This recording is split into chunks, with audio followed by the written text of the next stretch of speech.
আজ নিয়ে চলে আসলাম কোন দিনে তুলসী গাছে ঝরা বাঁধে। হ্যাঁ, কোন দিনে ঝরা বাঁধলে কী উপকার হয়, আর কোন দিনে ঝরা বাঁধতে হয়, আর কেন ঝরা বাঁধতে হয়। চলো আজকে এই ভিডিওটি তোমাদের জন্য।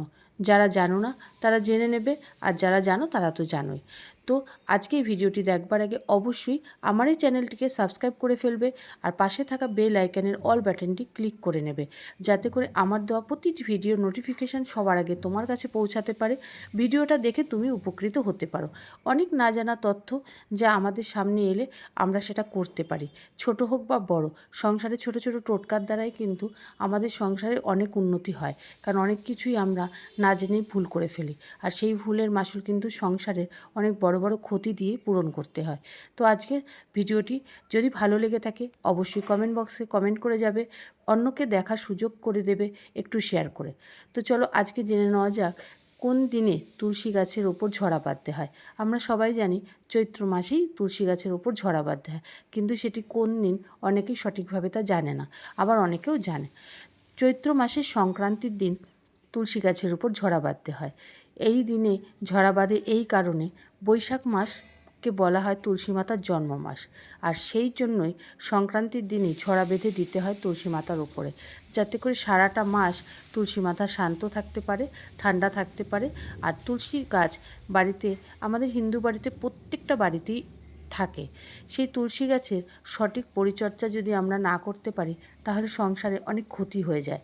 সংসারের মঙ্গলার্থে আমরা তুলসী মাতাকে খুব সুন্দর পবিত্র মনে সেবা করি।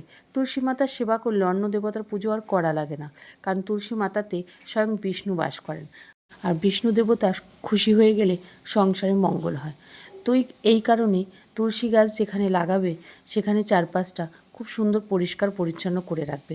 অনেকেই নোংরা আবর্জনা করে রাখে তুলসী গাছের চারপাশে, মনে করে অবশ্যই তুলসী গাছকে কখনোই আশিবাসি জামা কাপড়ে ছোবে না। তুলসী গাছ সবসময় পবিত্রভাবে ছোবে, কারণ তুলসী মাতাকে সতীও বলা হয়। তো সেই জন্যই যত পবিত্রভাবে নিজের মন থেকে সুন্দরভাবে তুলসী গাছের যত্ন করবে, পুজো দেবে, তুলসী মাতার ততই খুশি হবে। যত হারাভারা হয়ে উঠবে এই গাছটি, সংসারে তত উন্নতি হয় এটা বলা হয়। তুলসী গাছের বেদিতে অনেকেই বিভিন্ন রকমভাবে ঠাকুরের মূর্তি লাগিয়ে দেন। হ্যাঁ, তুলসী গাছের নিচে চারিদিকে এই মূর্তি ভুলেও কেউ লাগাবেন না।